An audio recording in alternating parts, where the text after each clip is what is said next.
And I say we would start. First of all, thank you very much for everyone to join today. We are very excited. We've been waiting for a while for this. And yeah, I think before we make you wait any longer, I would say we just jump right into the topic. Yeah, I would say we start with a short introduction from our side. My name is Camilla Reinhardt. I'm Senior Business Developer at acccoi. And yeah, my colleague and partner in crime on this topic, Michael, will just introduce himself, I guess. Yeah, Michael here from Pioneers. Happy also to be here today. Senior innovation consultant at Pioneers since 2 years, working on this topic of startup corporate collaboration. So happy to share my experience today. Yes, exactly. Also from my side, I think this topic is something that has both accompanied us for a while in different setups, different customers, different clients, and different projects, different forms. And it was just a really exciting time for us to put it down in a paper, and we're really excited to share our insights with you today. But I think before we start, we would just like to ask you to quickly also introduce yourself. So just maybe write your name and the company you work for in the chat. And if you're not here in the name of a company and you just want to participate as a private person, then just write in no company or whatever. Yeah, maybe also the position, so we know what exactly. What's your head what's your head in the company, what's your perspective on the topic. Yeah, good. And I think while everybody is just introducing themselves, I think Michi can tell us a bit more about how we came to the topic, kind of what was our experience road that actually led us to decide that we wanted to write a paper on this topic. And yeah. Yeah, perfect. As you know, Pioneers and acccoi both are working on this topic since quite some time now. I think Pioneers started working on innovation consulting and startup corporate collaboration after the first Pioneers events, and also acccoi joined basically with the digital software and also with supporting corporates at the same time. So we are both companies working since over 5 years on this topic, and we also, of course, had some crossovers and points where we met and suddenly ended up at the same projects together, which was on one hand the RBI project, the RBI Elevator Lab, and then also the CAPS Startup Corporate Collaboration Program. And we have worked quite a lot together, and we have always discussed like how can we make our work as consultants and as like basically a translator between the two worlds of corporates and startups. How can we make it better and more successful, and how can we improve the success rate also of all the projects that are going through these programs and the initiatives that large companies in Austria and Germany and Switzerland are doing. And we realized actually that there is a lot of like different initiatives of large companies, but a lot of times they're not very focused, not very goal driven, and especially not measured at all. Like maybe some KPIs are measured after 3 years to see basically how many projects were coming out of it, and maybe how many employees were maybe reached through this project, but there was not really like KPI measurement integrated into the projects and along all the steps on the way. So a lot of times corporates could just tell after a few years, okay, this was successful, not successful, and could not take any measures on the way, and could not really understand the effectiveness of their programs in the first phases and during the scouting and so on. And we looked a little bit more into the topic because I said we always wanted to help our clients to get better in this, and we didn't find a lot also on the internet, and we said, okay, we have to do more research into that and really come up with like KPI models and KPIs that you can actually track and that help you to measure your success during the program and not just afterwards.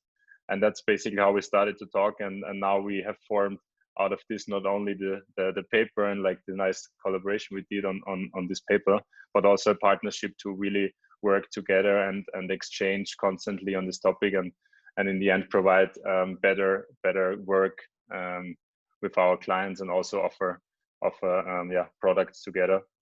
Yeah. And that's basically how we came to this topic. And now also had like first projects where we implemented that and like helped companies to introduce KPIs into their programs. And we're happy today to share a little bit with you how you can get started in this topic. So if you have never really thought about KPI tracking for your startup programs, how you could introduce it to existing programs, but then also how, if you set up a complete new program from scratch, because your company sees that there could be value from it, how you can directly integrate KPI tracking from the beginning, and then don't just have like the outcome and the knowledge after 3 years, but measure on the way.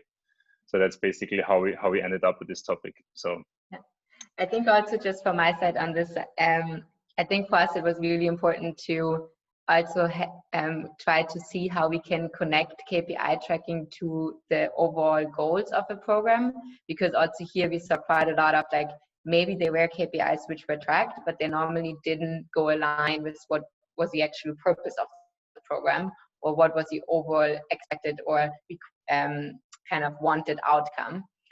So to align here a bit, and then also we want to encourage you, since this was, or we intended this to be a really interactive session, to also just state questions or input when you have, like right away. So we didn't plan for a super individual Q&A in the end, but more for like you just asking questions whenever you have them. We can also just take a short question break after each phase to see if they're unclear, like if there are things not really clear, or if you have specific things you want to ask, or also if you want to share, if you already do startup collaboration, how you normally do it in your organization. So. Yeah. So before we get started now into the topic, I would like to ask you actually, and the ones that have worked with startups or that plan to work with startups maybe in the near future, how would you actually define success of startup collaborations? Like what would be your drivers and main goals to work with startups from perspective of your company? If you are a startup, maybe you can also write why you want to work with a corporate in the, what would be like the main goal. So just feel free to write in the chat so we get a little bit of feeling of like what you have in mind when you want to work with startups, or even help your own clients to, if you are in the consulting, to work with startups. Yeah. So happy to hear your thoughts about why you think startup collaboration is interesting for your company. Knowledge gain, okay.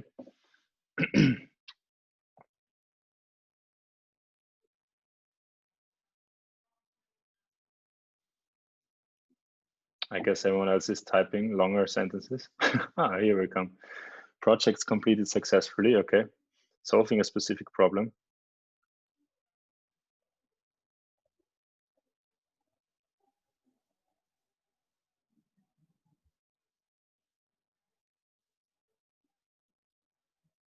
Any other goals? If you don't know, more coming. Creating impact on internal learning culture, employer branding, and revenue or efficiency gains. Okay. Paul, may I ask you if you work for a startup or for a corporate? Because I couldn't see your introduction.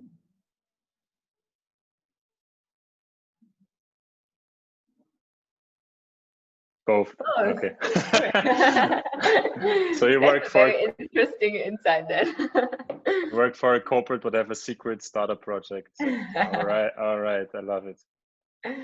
Cool. New services adapted to fast changing environment. Okay.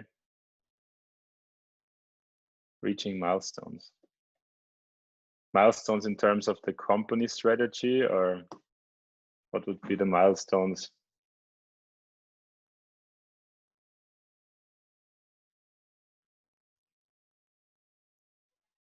Of the project plan, okay. So actually let startup help you with internal projects to make faster progress.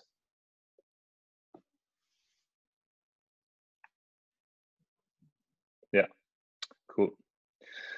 Yeah, perfect. I think we saw already in the chat. Okay, another tapping into new markets faster. Oh, more coming. Successful implementation. Okay, perfect. So we already got like a great variety of goals, and it's totally also connecting to our experience from the past, that actually not every company has the same goals when working with startups. So some companies really feel that they want to attract young talent, for example, and that working together with startups and showing and developing initiatives could help them in the employer branding. We have other companies that see that their own employees are not really like motivated for the topic of innovation, and startups, and like connecting them with startups and exchanging with startups can help them to tap more into the market of like young innovative companies and developing new products. And then we have other companies that are really doing it for gaining a business outcome and having successful projects with startups that on one hand, as I think Martin said, can improve internal efficiencies and processes by new digital tools, for example, or that the startups can become partners that you can introduce new services and products to your own customers and maybe tap into your new markets or fulfill the needs of your customers in a better way. So all of them are really like valid reasons to work with startups.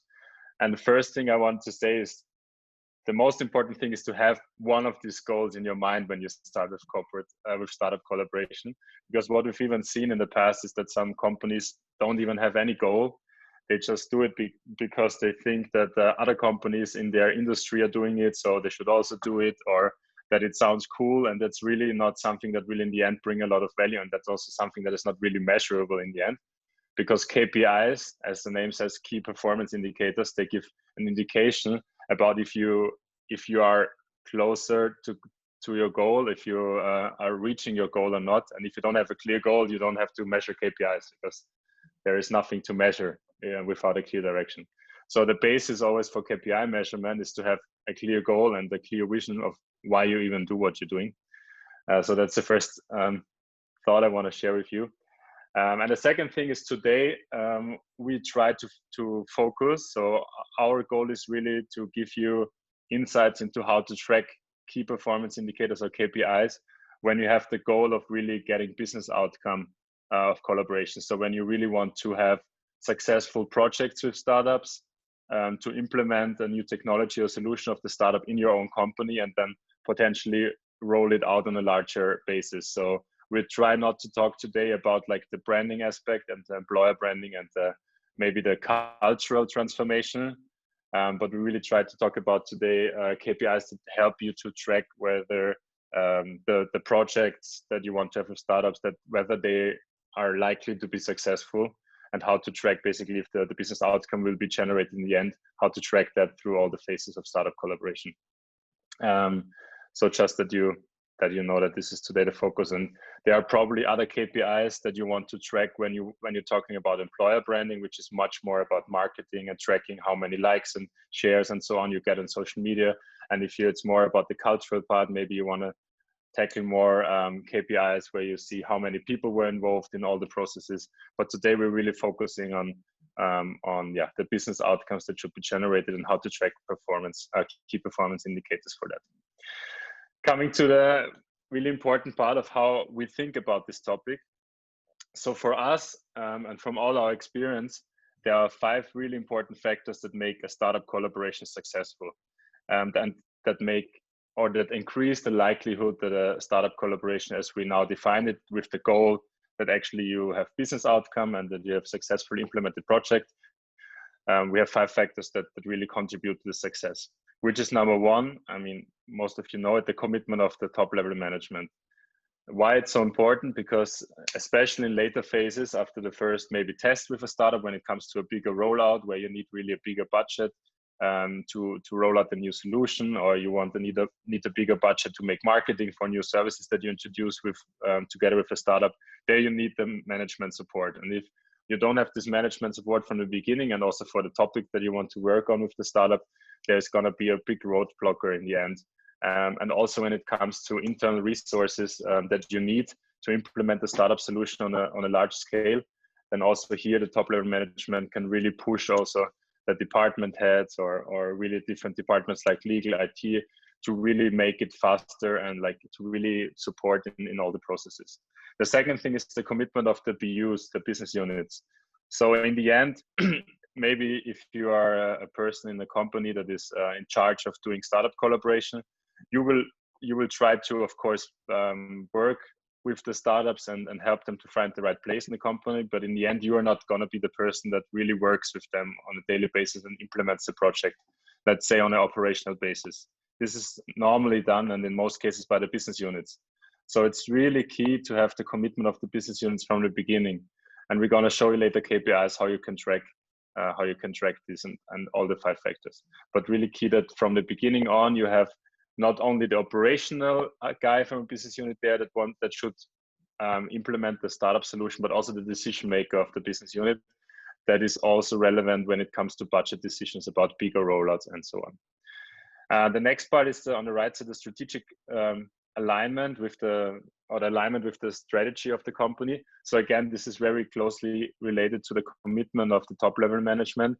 So if the topic that you work on with the startup is not really urgent and is not really fitting into your long-term strategy, but it's more like a cool, fun thing that could be nice, or a technology that sounds nice, but it's not really within any like long-term plan.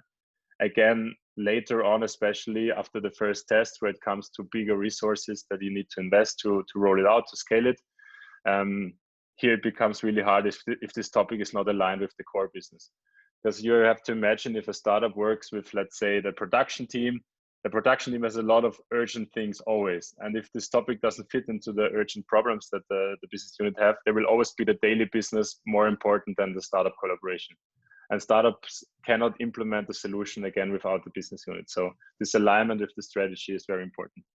And then the next part, once you have basically the top 3 set up, you have the commitment of the top of the business unit, and also a strategic topic defined where you say, we don't want to do it internally. We think startups can do it much better, much faster. And there are already solutions on the market.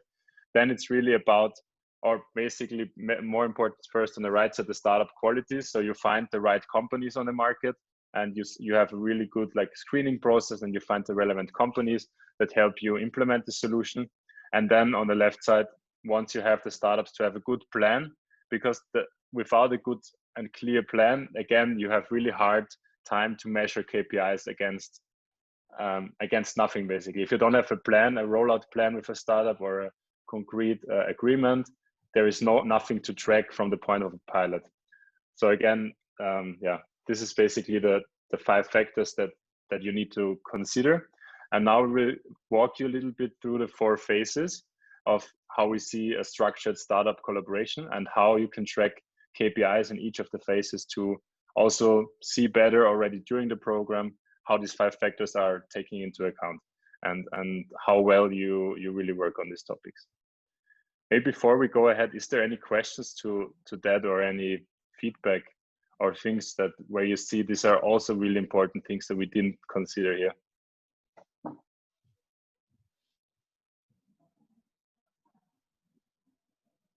It's always hard virtually to unmute yourself and talk.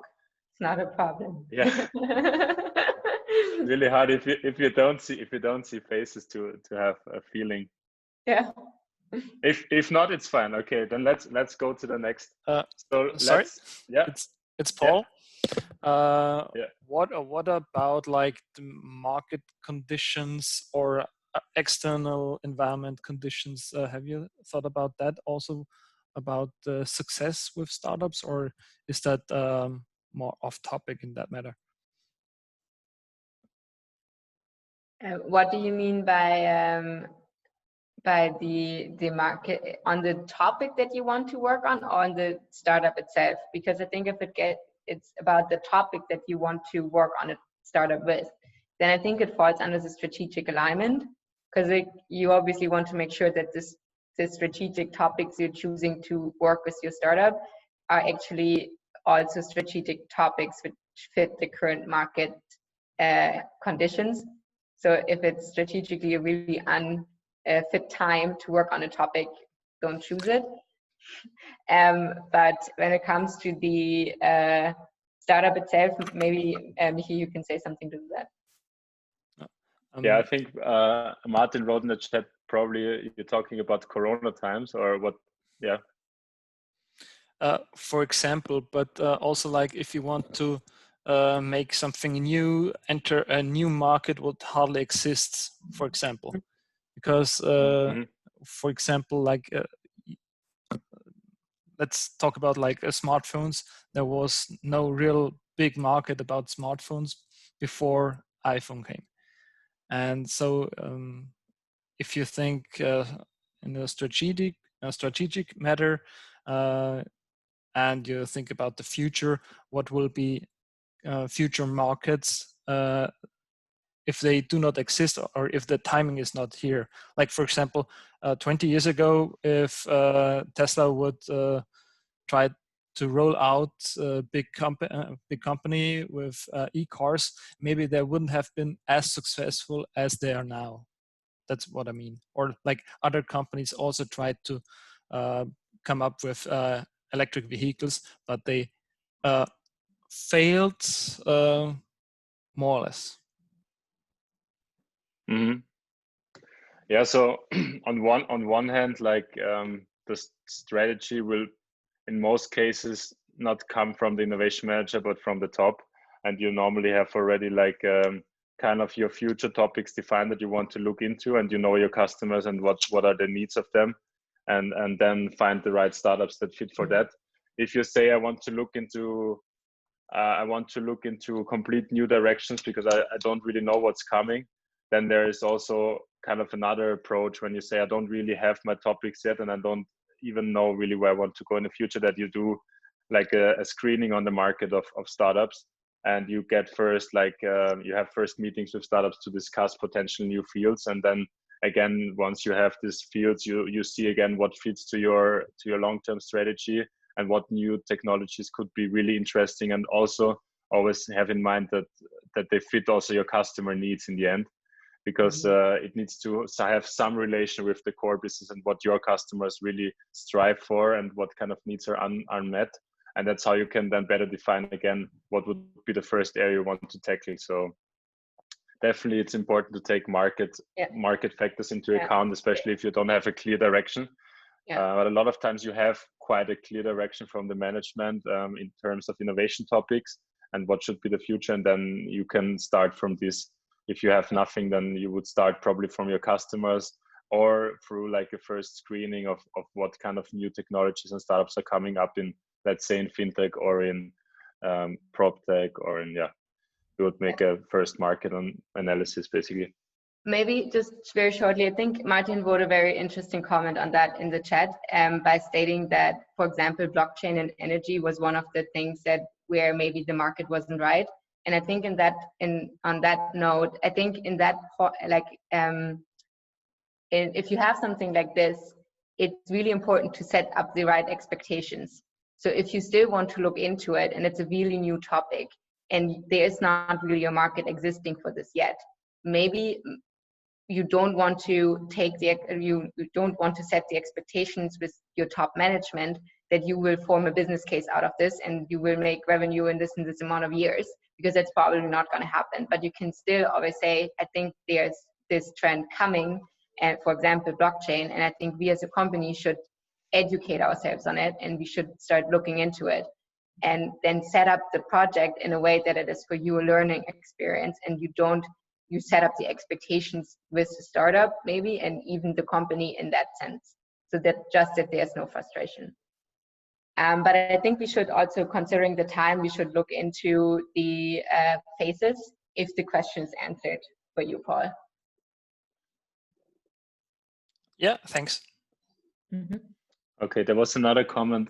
For unknown markets, providing the market hypothesis with interviews polls should be one of the initial KPIs, then defining the subsequent ones, same if a company is pivoting.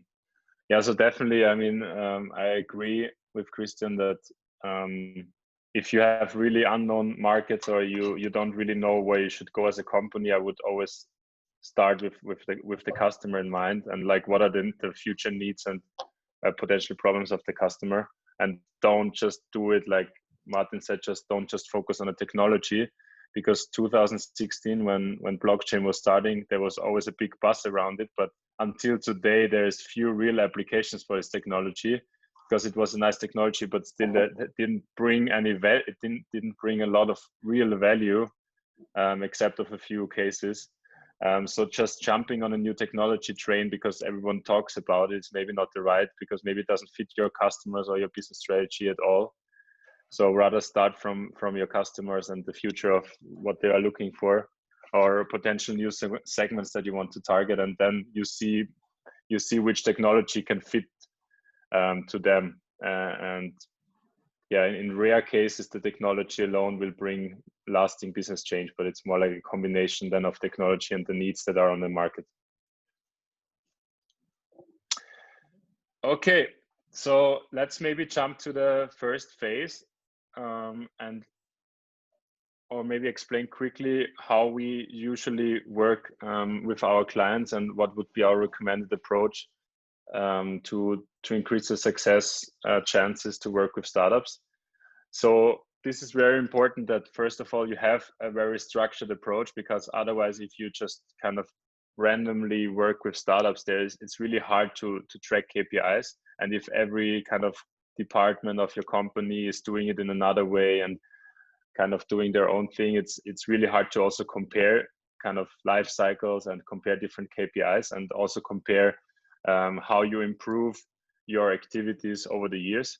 So together with acccoi, we really follow a structured approach in that starts with a setup phase, where it's really all about starting to get the commitment, as we said before, from the top and from the BUs, and define the strategic topics. And we come to the scouting phase, where it's all about identifying the right companies that could work on the topics that you defined. And then the pilot phase, where it's all about first testing the collaboration with the startup to see if there is a personal, like, cultural fit, and also if the solution is feasible, and basically what the startup is selling and promoting really works, and there's a good potential for a larger rollout, and then afterwards coming on to long-term collaboration.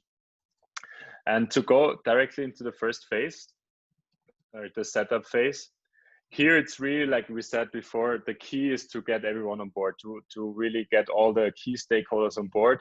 The top level management, the business units, and the decision makers, they need to sign off on the topics that you're going to scout for, and also sign off on the really key challenges that you're trying to tackle. It has to be aligned with the long-term strategy, and also if you talk about that the topics are coming from the BUs, it needs to be an urgent topic that they cannot solve internally. It cannot be some, like, on the priority list, number 15 topic that could be nice to do it with a startup, but then all the other topics are always much more important, and then there is no time for working with a startup.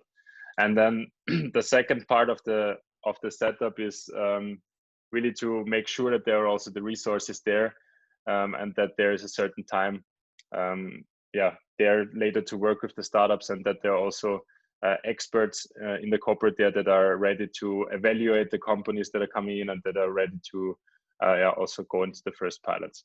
And key KPIs you can track here in this phase is the involvement of the business units. So how many business unit decision makers are involved in setting up the challenge, and are there to sign it off, and are really participating in the meetings. And also that's a little bit qualitative, but what's also the excitement about this? How do they see it as a priority? If they just arrive at one meeting of 3, there's a high chance that they're not really engaged, and that the topic that you're trying to search for and try to work with startups is not really on the priority list. So you get a really good feeling in the beginning when you have these meetings. Are the business units really there, and they really are eager to do it, and they're even asking you already, when can we talk to startups? Or if they're more like, oh, this is another meeting, these startups, then we would really urge you to take a different approach, or ask the business units again. So maybe that's not the right topic we should look for. Maybe there's more difficult challenges that you want to solve. And the second one is the alignment of the topics with the key pain points and long-term strategy. That's again, like, once you've defined the topics, a lot of times in this process, it's a back and forth between you and the business units, or if you work in a business unit, that you get excited about some topic, and then you forget that it's basically not really aligned to long-term strategy. So once you have the topics defined, you should go back, take a step back, and really look, is this really something that is also in line with what the management wants us to do, and really the long-term strategy and how it fits. So the topics and the commitment is really key in the beginning, and that's something you have to, again, it's a little bit a qualitative KPI that you have to track, and it's a little bit a personal feeling. But if you have it on your KPIs list, it reminds you, take a step back after you define the topics and really think, does it fit with the long-term strategy? Maybe Camilla, you want to add something on that, or? Yeah, I think with the strategic topics, also what goes into that is also look for topics which are already have initiatives in your corporation. So if it's a strategic topic that is important and also have already an initiative or is supposed to have an initiative in a business unit, your success chances are a lot higher. For example, we had a corporate a few years ago that had, like, the business unit was already supposed to work on this specific topic, and they decided to put it in the first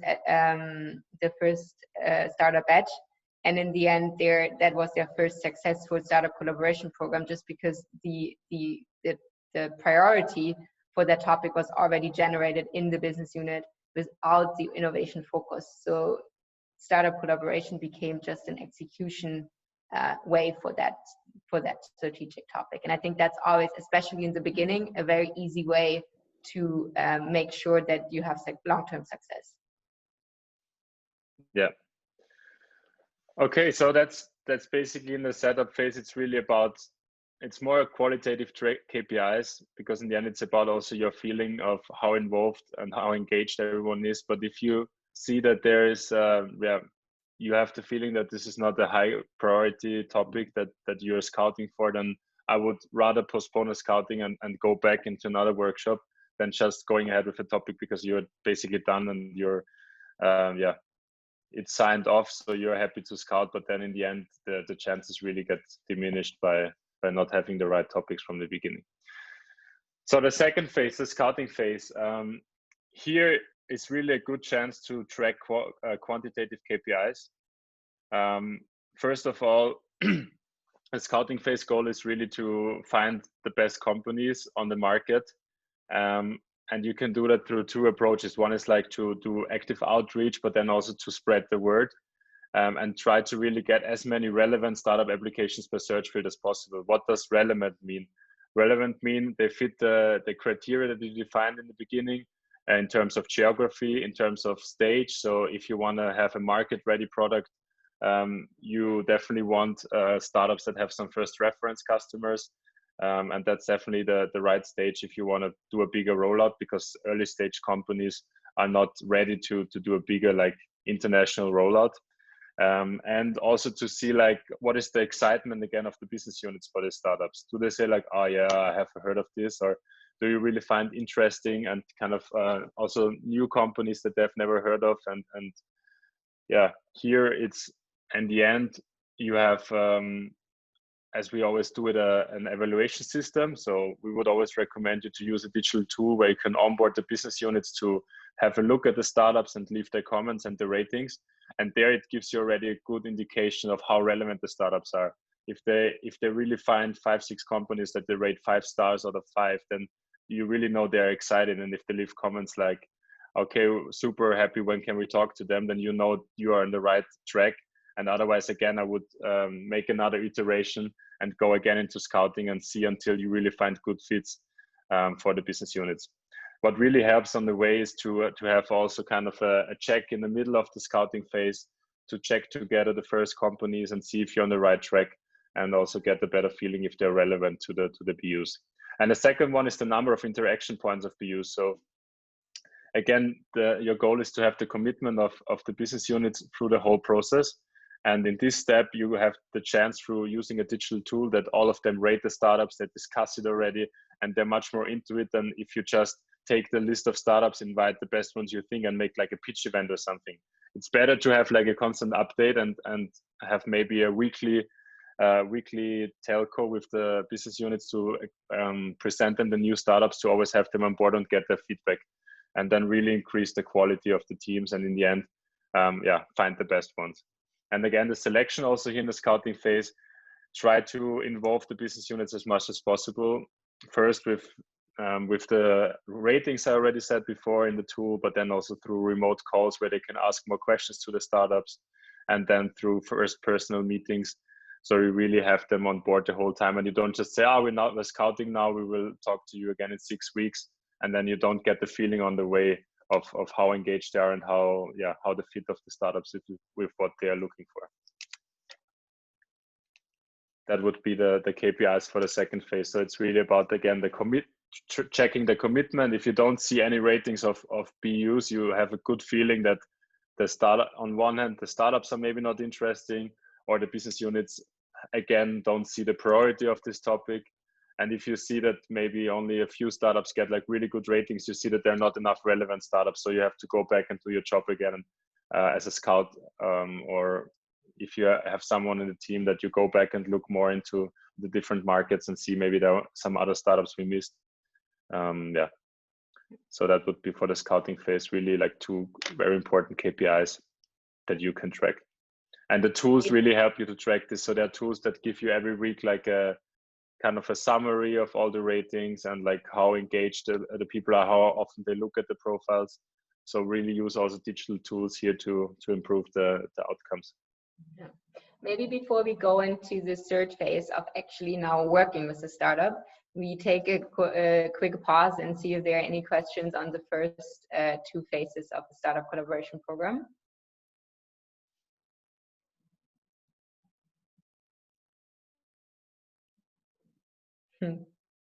No questions?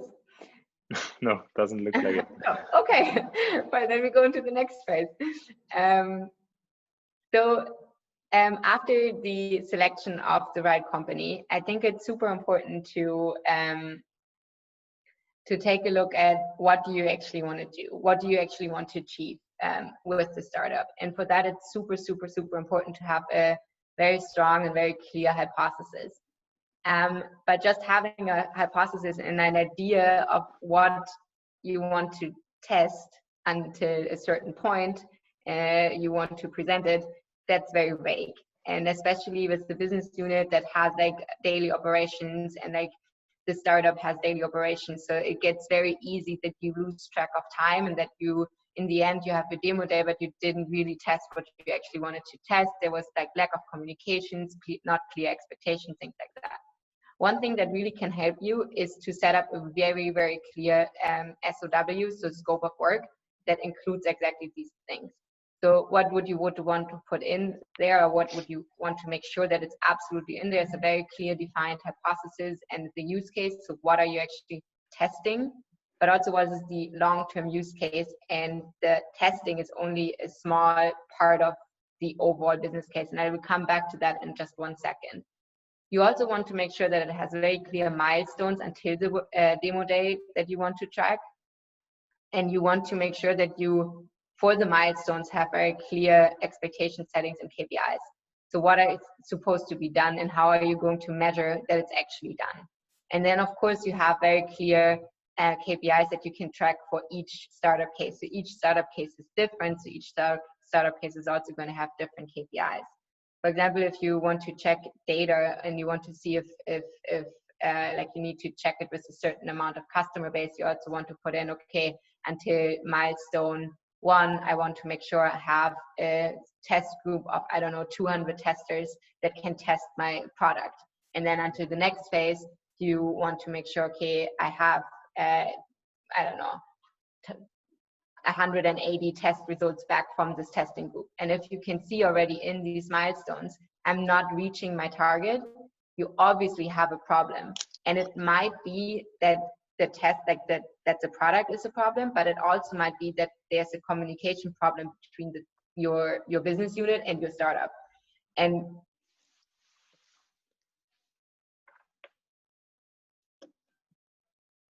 kind of firefight in between. You know, if you, for example, have a problem, yes, you have the data, your business unit is not the problem, and the startup is also not a problem. Maybe it's IT. Maybe you can't transcript the data or whatever, you know, like, or you don't have the right clearances or whatever, you know. So you can make sure that if you need, for example, approvals from the top to go on in a project, you can make sure you get that. So I think the point is that you have a very clear scope of work for each POC that you want to do. And also here, less is more. don't try to go into a startup collaboration phase, and especially the piloting phase, with the goal of doing 7 or 8 POCs at the same time when it's your first batch, because it's a lot of work, and it takes also the business unit needs to get used to the work with startups. So try to start with like maybe 5 and go from there. So when we talk about POCs, I mean proof of concept, which means like you try to test if a startup has a solution that really can solve your problem in some way. It's about the problem of your customers. It's about the feasibility, the technical and the like overall feasibility, if your hypothesis that you put in your scope of work actually works.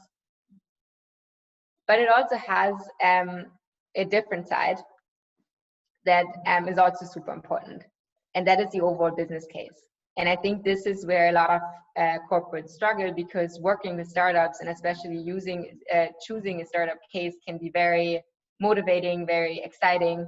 But then you have a very motivated team on the business unit side and on the team side of the startup, and the technical part of the POC might be working, but then in the end you actually figure out, in order to install that specific product feature, I actually need these what's the English word? The Schnittstellen, Michi, sorry.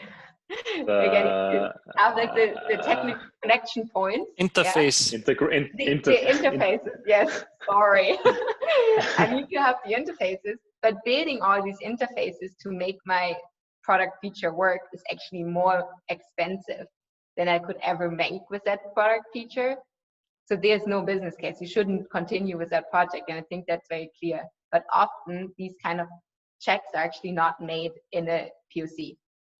So we encourage you to, next to your technical POC, do a high-level business assessment. What does it include? What does my competition do on that topic? What is my actual solution? What is actually my end customer saying to this solution?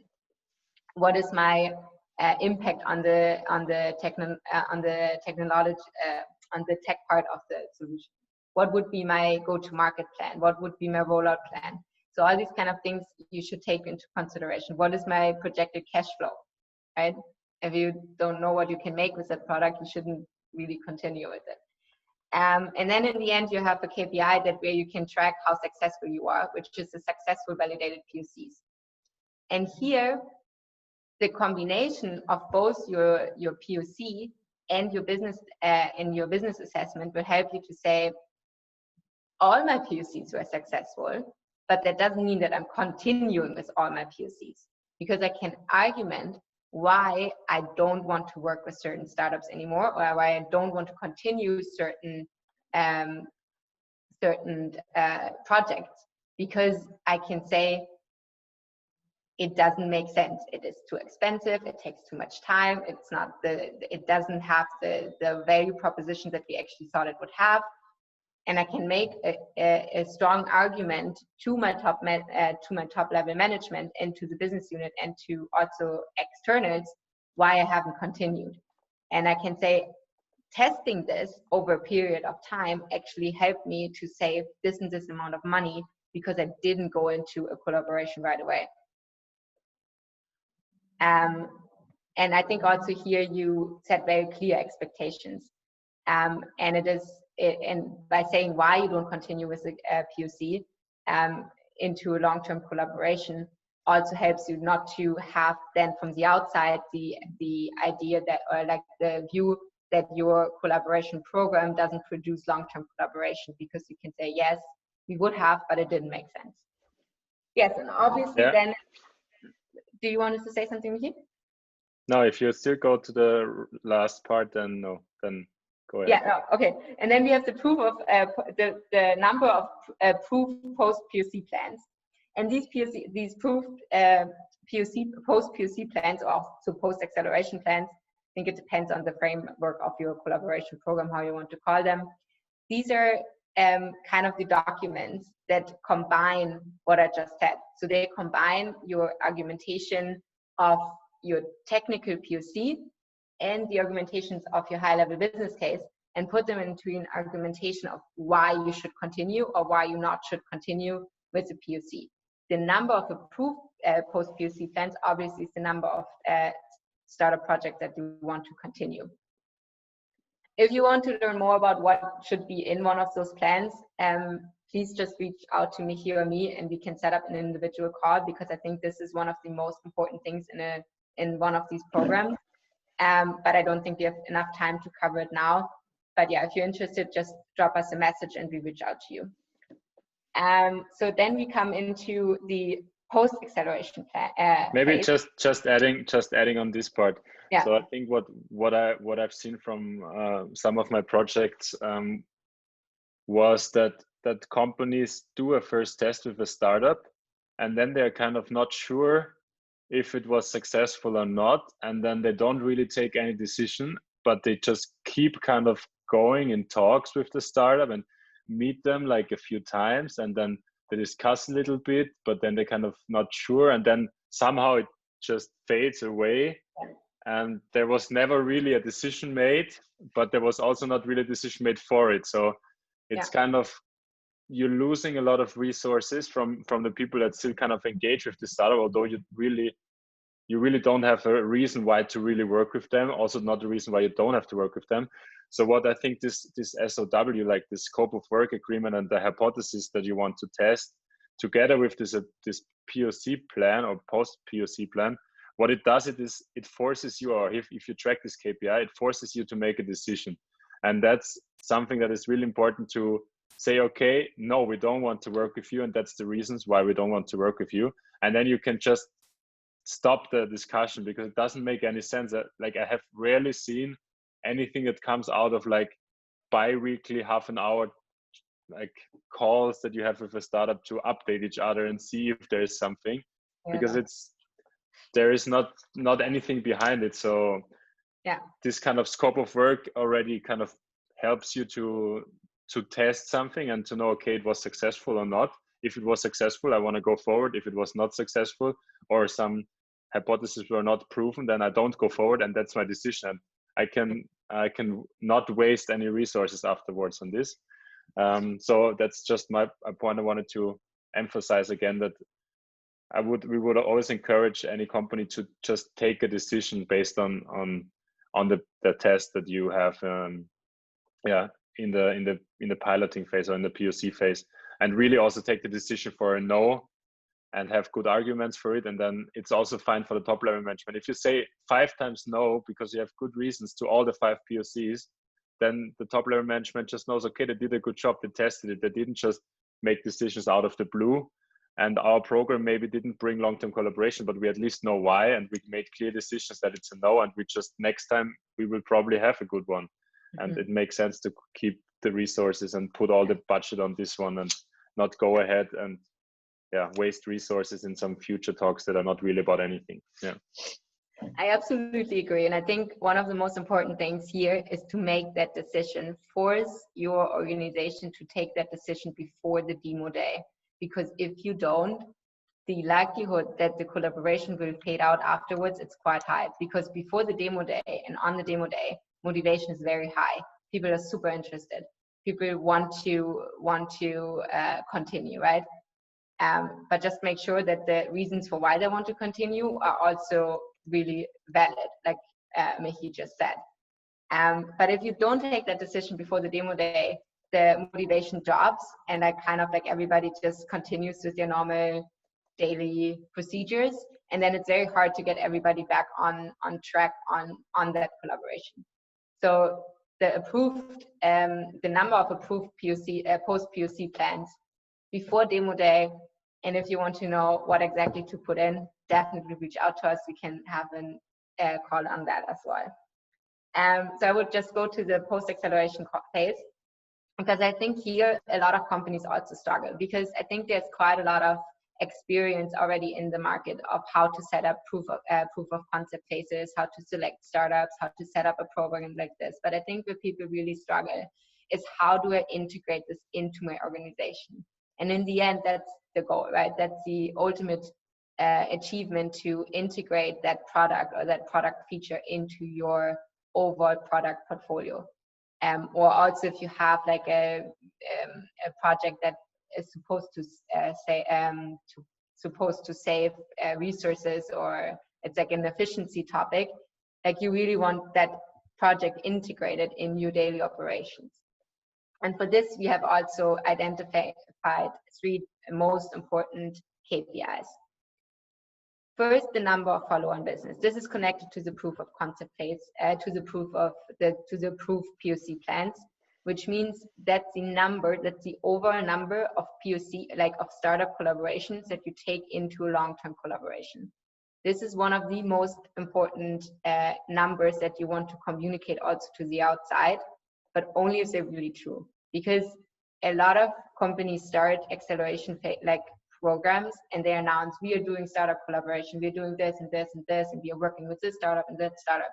But if you look at really what is coming out of these programs, there are only a few which really communicate, we are still working with this program. This is now how we integrated the project. So number of follow-on business is super important indicator, but also very, also be careful on how you communicate it, and also on how much expectations to set in the beginning. So I wouldn't recommend to communicate this indicator that you say, okay, we're going with 5 into a pilot phase, and we're definitely going to take 2 into long-term collaboration, because as we said before, you might find out that it actually doesn't make sense, and then you don't want to have put out that number before.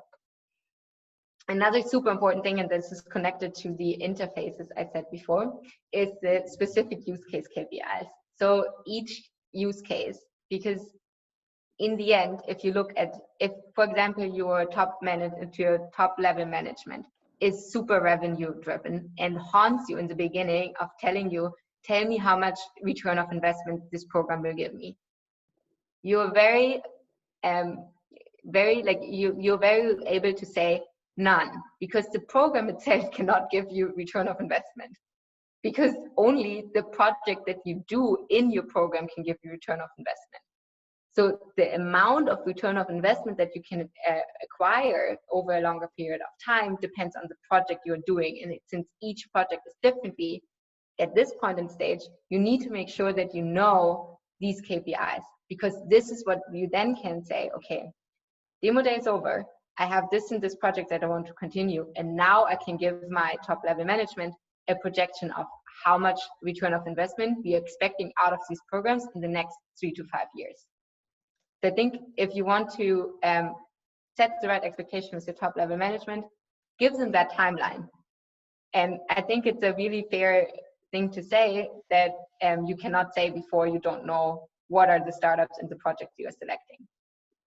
Then average time to implementation. I think this is also really important for the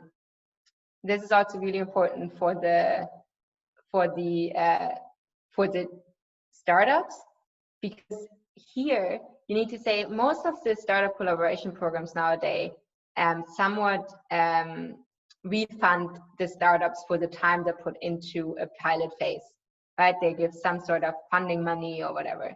But in the post-acceleration phase, normally they don't. Contracting, however, can sometimes take up to 5 to 6 months. That can kill your startup. So I think you really want to make sure that you set the right expectations here. What we normally advise you is to take it in 2 different parts. Do a 5 months period of where you kind of take care of the logistics of how you want to continue. So finalize your go-to-market plans, finalize your business case, finalize your contracting with the startup. You normally need a new contracting because the program is over. And then go into, okay, now we are integrating this product into our product portfolio. Because this also gives your startup planning and an expectation phase on, okay, how is this going to continue? Yeah, and try to stick to your time of implementation. And I think Michi mentioned this in the beginning, but if you connect legal to your program in the way beginning of when you set it up, and you say, we want to ensure an implementation time or a contracting time of 5 to 6 months, is that possible? And they agree to it, you can also hold them accountable to it, right? So it's always good to plan these things beforehand and to have KPIs that you can actually then measure it with, right? Because if you put a KPI of saying like we have a contracting time of, let's say, 4 months, and you have that in your KPI, and then you didn't achieve it, you can look at why didn't we achieve it, and where can, like, what turns do we have to turn in order to make it work next time. Good. I think we have one very, very last short thing that I want to go over, but we can also send it out to you individually afterwards, which is kind of our lucky recipe on how you can be successful when setting up your KPIs, which is first of all understanding why and what exactly you measure. So why are you measuring this? How are you going to measure this? When are you measuring this? And what are your indicators? And then don't try to invent the wheel new, try to stick to already existing KPI frameworks. And if you are interested in this, please set up a meeting with us again. Like, we are very much looking forward to also help you to see how you can integrate this in your already existing system. And then stay consistent, realistic. This connects to what I said with the implementation time. If you say this is the implementation time that you want to focus on, make sure you actually do it. Good. I think we are a bit short on time, but I think we have 1 more minute for questions. I think maybe we can also stay 5 more. No, before everyone leaves, thanks a lot for joining, and we would love to have this discussion also in person with you. If you're interested in this topic more, then please just write us an email, because as we said, like, every company is different and has a different goal with startup collaboration. So also then the KPIs and the approach of how to set this up would be different. So we're very happy to exchange with you on this topic, and super excited to hear also about your case studies and where you are in the process. And now we're, I think, happy to get some more questions if you have any, and we can also stay for 5 more minutes if you have any questions. So happy to hear them. Hi, this is Paul again. Thank you very much for this nice presentation and this deep insight. For me, there was one question what came into my mind, and you said before, in the scouting phase, make sure that you have startups who are already in the business or already having a product. But actually, then you said like a proof of concept, and ready product is for me a big gap in between. So therefore I cannot understand this argument. I understand your question. So proof of concept for us doesn't mean that the startup is in the proof of concept phase where they're not sure of how their product will work and if it brings value, but more in terms of proof of concept of a collaboration. So just because they bring value to their customers doesn't mean they will also bring value to your customers, and the collaboration also works with on the integration, as we said before, technical integration with your systems also work. So what we mean in proof of concept, or piloting as we also sometimes call it, is more like testing if a collaboration for you makes sense with your company, and if the startup solution can actually bring in the end value also to your customers. So let's say, for example, a startup is working on predictive maintenance and they work with several industry clients on this topic. And you say, we also want to work on predictive maintenance, then still you're not sure if their technology really works with the data that you have with your machines, and if they can really do it also for the data that you have. Let's say your machines break, for example, and you can detect it because of some noise, but others maybe can detect it because of vibrations. So here we see like that it's important to do a first test to understand if the solution that the startup has also brings value in the end to your company. And that's what we mean by POC. It doesn't mean that the startup has never done a POC for other companies or is not ready on the market, but they have never worked with your company, and that's what we mean by that. So the phase of the startup is already past POC, so they're already on the market. But with you, with your company or with the company that you're working with, there should be like a pilot or POC to see if that also brings value to your company in the end, and if the technical integration works and so on. So maybe that confused you a little bit. Yeah, I think you just need to differentiate between the use case of the startup and the use case of your joint collaboration. So it's going to be a new product. It's not just going to be the product of the startup, but it's going to be the product feature or the product integration of the startup offering to your company. And I think this is super important also to make that differentiation, because if you cannot really identify what is the reason or what is the advantage if I work or if I integrate this specific solution for my organization, yeah, then it's really difficult to have long-term success. And only because, like Michi said, only because the startup is super great and like has a lot of success with a lot of other companies doesn't mean that it's the right startup for your organization. Does that answer your question? Yes, but not my problem. Okay, what's your problem then? Maybe we can help you with that too. I work for the transmission system operator of Austria, APG, Austrian Power Grid.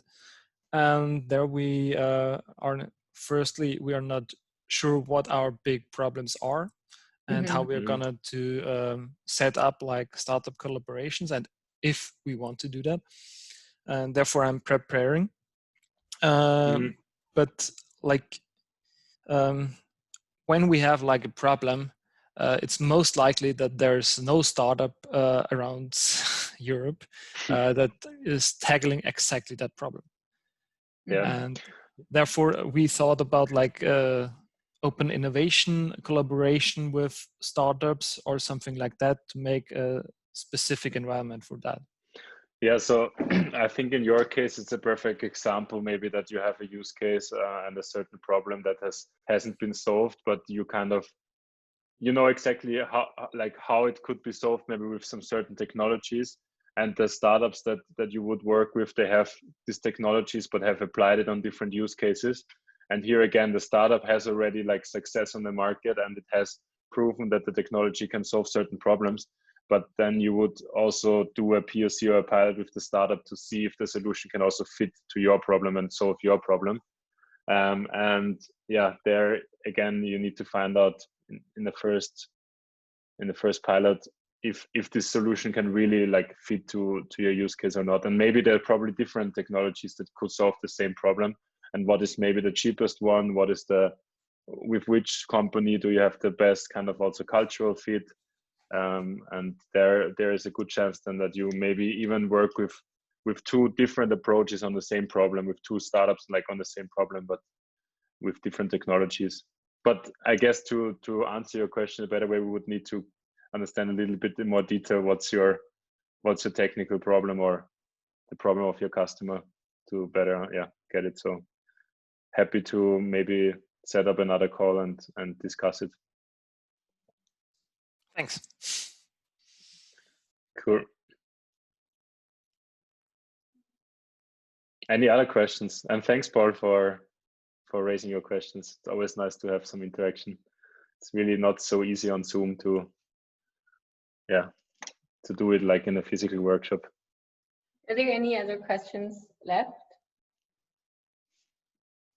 If not, always feel free to just send us an email whenever a question pops to your mind. And